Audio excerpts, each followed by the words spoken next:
I basically live on the couch. I come home around 9 at night, and that is when I fall asleep. Then I wake up again around 6 in the morning and do it all over again. For months, Tony Beets and his family stayed silent while rumors spread everywhere online. Fans kept talking about the fights they saw on television, especially Monica arguing with her father, Kevin suddenly stepping away from the family business, and Mike taking over more responsibilities while Tony seemed to pull back. The guessing became extreme. Some people said Tony had run out of money. Others claimed he was sick or quietly planning to retire for good. The stories grew so wild that the Beets family finally decided they had to speak. When they did, what they shared surprised a lot of people, because the truth about the tension behind the scenes in Tony's future was very different from what fans believed. Tony Beets was born on December 15, 1959, in Vens, a small village in the Netherlands near the North Sea. It was a quiet place where strong winds never seemed to stop and life moved at a slow, steady pace. His childhood was simple but hard. Every day smelled like barns, animals, and wet soil. Work was constant, and rest was rare. By the time Tony was 10 years old, he was already milking cows before sunrise and fixing old farm machines after school. The land around him felt endless and muddy, and the work never seemed to end. Even so, he kept going because that was the only life he knew. Those early years shaped him deeply. They gave him strength built from dirt, grease, and responsibility, not from classrooms or comfort. Everything changed in 1974 when Tony was just 14 years old. His father was badly injured in an accident and could no longer work. Overnight, the farm depended on Tony. He took over the daily chores, managed the animals, repaired equipment, and even had to give instructions to older workers. At first, it felt strange telling grown men what to do, but the farm had to survive. By the time he was 16, Tony was working 16 hours a day and making decisions that many adults would avoid. He learned quickly that leadership had nothing to do with age. It was about strength and determination, and Tony had plenty of both. Still, as strong as he was, something inside him wanted more. By his late teenage years, the flat farmland of the Netherlands felt too small. The pay was low, and many young people worked their entire lives just to barely get by. Tony watched men grow old without ever getting ahead, and that scared him. He wanted a life where hard work actually led to rewards. He started looking at jobs outside the country. He considered factory work and oil jobs, but each option felt like another version of the same struggle. He did not want to just survive. He wanted a chance to build something better. Stories from across the ocean changed everything. People talked about Canada and how workers in places like Alberta could make more than $1,000 a week. To Tony, that number sounded unreal. It felt like an open door. In 1980, Tony and his partner Minnie gathered their savings, around $1,200, and boarded a plane. They spoke very little English and had no clear idea of what waited for them. They landed in Abbotsford, Canada, where Tony found work milking cows for $4 an hour. It was frustrating because he had done the same work back home for better pay. Still, he did not give up. He tried construction work and listened closely whenever miners talked about the Yukon. In March 1981, Tony drove to Dawson City hoping to find mining work, but the season had not started yet. Disappointed, he returned to British Columbia and then moved on to oil field work in Alberta, earning about $15 an hour. When the ground finally thawed, he went back north. In 1984, he got the call he had been waiting for. A mining company wanted him in the Klondike. He arrived with the same fire and determination he had built on the farm back home.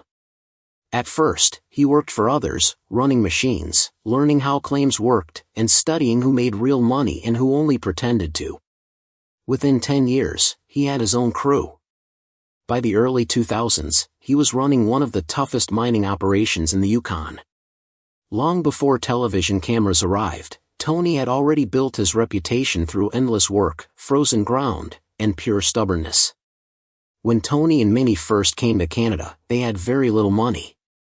At one point, they were down to just $300. Learning English was slow, and most of it came from job sites and watching television. Even then, Tony believed that real success came from owning something, not just working for others. He kept chasing that goal. In early 1981, he again traveled north, only to find the mining season still months away. He returned south, worked more oil jobs, and then went back once conditions improved. His first real mining job in Dawson City involved long 16-hour shifts running heavy machines in freezing wind. The work was painful, but the pay and the potential kept him going. He watched top miners make more money in one season than he had ever seen in years back home.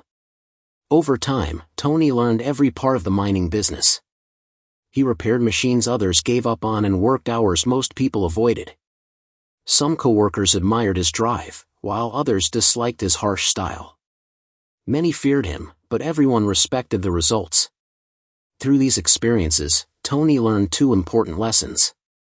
Only mine owners become truly wealthy, and money stays with people who control costs and keep equipment running. He saw many miners fail because they were careless. Tony promised himself he would never make those mistakes. He saved every dollar and learned how to read the land. By the mid-1980s, he bought a used bulldozer and staked his first claim. The ground was not rich at first, but even small amounts of gold helped him pay debts and upgrade equipment. Slowly, step by step, he built something real. By 1990, Tony created the Tamarack Mine, marking his shift from worker to owner. From there, he focused on expansion. He bought small leases around Paradise Hill and Indian River, combining them into one growing operation. By the early 1990s, he controlled some of the most productive land in the Yukon. This became the foundation of the family business his children would later help run. Long before Gold Rush made him famous, locals already knew his name. They called him a legendary gold producer because his yearly results were far above average. While many miners struggled to produce a few hundred ounces, Tony often pulled in more than 5,000 ounces in a single season. His strategy was simple but effective. He focused on efficiency and volume. He ran multiple wash plants at once so that work continued even if one broke down. During the 2024 to 2025 season, he operated 3 plants at the same time and brought in over $700,000 in gold in just a few days. He treated the short Yukon season like a race where every hour mattered. In 2024, his crews produced about 3,600 ounces of gold worth more than $4 million in just a few months. This success did not come from luck. It came from non-stop work and machines running almost all the time. By the time Gold Rush introduced him to millions of viewers, Tony was already running a massive operation with millions of dollars in equipment. Tony joined Gold Rush in its second season, and the show changed immediately. He had already spent over 40 years in the Yukon, and it showed in everything he did. Viewers watched younger miners struggle with basic problems while Tony moved with confidence built over decades. The show became a clash between generations. Tony brought experience, toughness, and a no-nonsense attitude shaped by years of hard lessons. Producers quickly saw his impact and leaned into his role as the king of the Klondike. His loud voice, quick temper, and strong opinions were not for show. That was how he had always been. People respected him because he was real. His presence helped push the show to new heights, and fans tuned in week after week just to see what he would do next. Television also brought Tony something unexpected. Mining income can rise and fall, but television pay is steady. Once he became a major part of Gold Rush, Tony earned between $15,000 and $25,000 per episode. While others waited for gold yields, Tony had a second income stream that added to his security. In the end, Tony Beets' story is not about rumors or drama. It is about decades of hard work, sacrifice, and determination. From a small Dutch farm to becoming one of the most successful gold miners in the Yukon, his journey shows what relentless effort and belief can build over a lifetime. That income added up to roughly $300,000 to $400,000 a year just for appearing on television. In seasons when gold production dropped, the TV money still arrived. That steady income gave Tony a major advantage over other miners. He could afford to take risks that others could not. He could invest more aggressively, push his crews harder, and think years ahead instead of just surviving one season at a time. Having that financial safety net made him even tougher to compete against. As the show continued, viewers also began to see another side of Tony's life.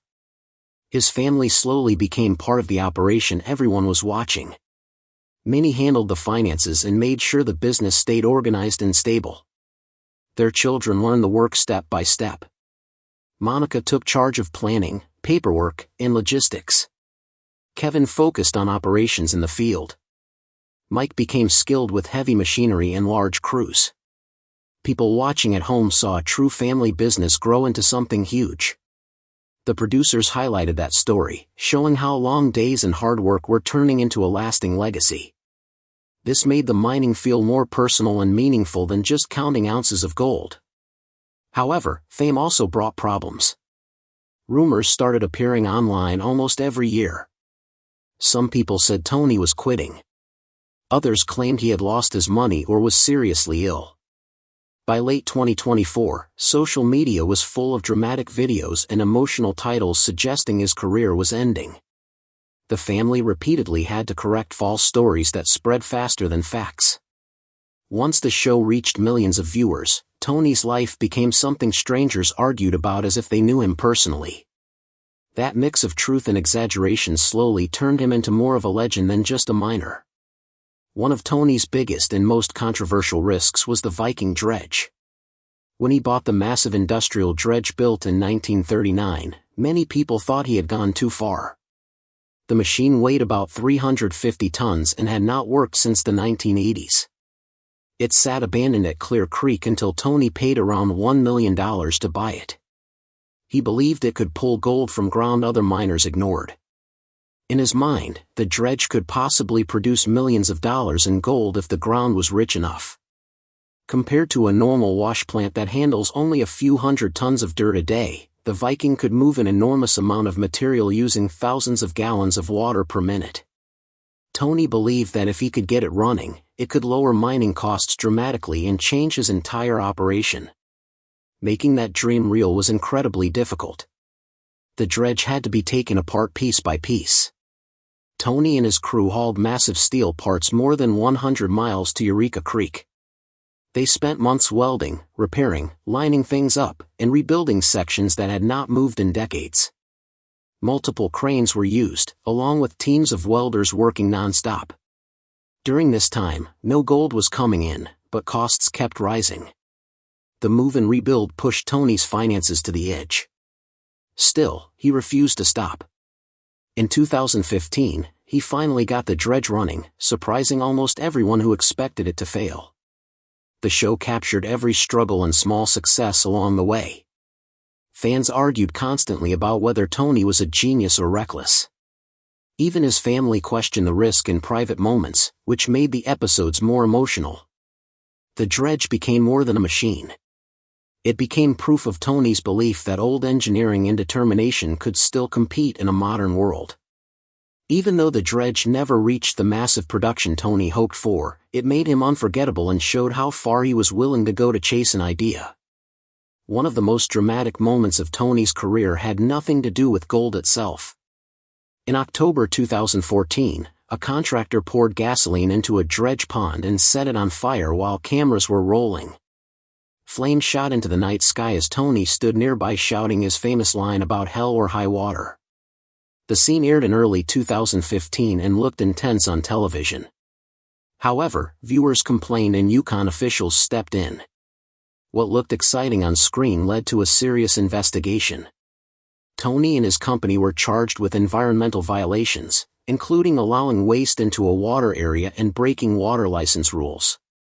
In court, Tony was fined $6,000, and his company was fined $25,000 more. The judge said Tony could have stopped the stunt but chose not to. During the trial, the video of Tony standing in front of the fire was shown repeatedly. The court said he allowed the scene for television and failed to prevent it. Afterward, reporters waited for him outside the courthouse, but Tony said nothing and walked away. That silence only added to his image as someone who does not bend easily to rules or public pressure. It also showed how reality TV can create real-world consequences. Tony began season 15 with incredible momentum. In just the first 2 weeks, his crew pulled hundreds of ounces of gold worth nearly $2 million. It was the fastest and strongest start of his entire career. He pushed 2 wash plants into action earlier than planned, and it paid off. While other miners struggled with delays and breakdowns, Tony's operation ran smoothly. It felt like the season might become one of his best ever. Then suddenly, everything stopped. A beaver blocked a culvert, flooding his only producing cut. Water covered the ground, work stopped, and machines went silent for days. Online, people immediately began speculating again. After such a strong start, the sudden pause made fans wonder if something bigger was wrong. Rumors spread quickly, suggesting Tony might be slowing down or stepping away for good. Kevin's move toward independence added fuel to those stories. Clickbait headlines exaggerated small moments into signs of retirement. Tony addressed the rumors calmly in an interview, saying he was not retiring and had no plans to quit mining. He explained that he works about 7 months a year and takes the rest off to enjoy life, something he has done for decades. He admitted his role would change as he aged, but he was still fully involved in planning and decision-making. That honesty reassured many fans, even though exaggerated stories continued online. Behind the scenes, Minnie remained the steady force holding everything together. She managed finances, payroll, contracts, and paperwork, making sure the business stayed organized. Tony has openly said he always listens to her. Their children also took on major roles. Mike ran large crews and heavy machines with confidence. Monica handled finances, planning, and regulations. Kevin chose independence, leasing ground from Tony and proving he could handle his own claim, even through setbacks. There were moments of tension, like in any family business, and the cameras sometimes made those moments seem bigger than they were. Still, Tony has been clear about his long-term plan. He wants his children to take over more responsibility and keep the family name strong. His wealth, estimated between $15 and $20 million, came from decades of work, smart decisions, and steady TV income. The risks never disappeared, but Tony kept moving forward. By late 2025, Tony Beets had not disappeared. He had simply shifted his role. He stepped back slightly, letting his children lead more while he focused on guidance and strategy. It was not an ending, but a transition. Through every rumor and challenge, the Beets family operation continued, built on years of hard work and a clear plan for the future.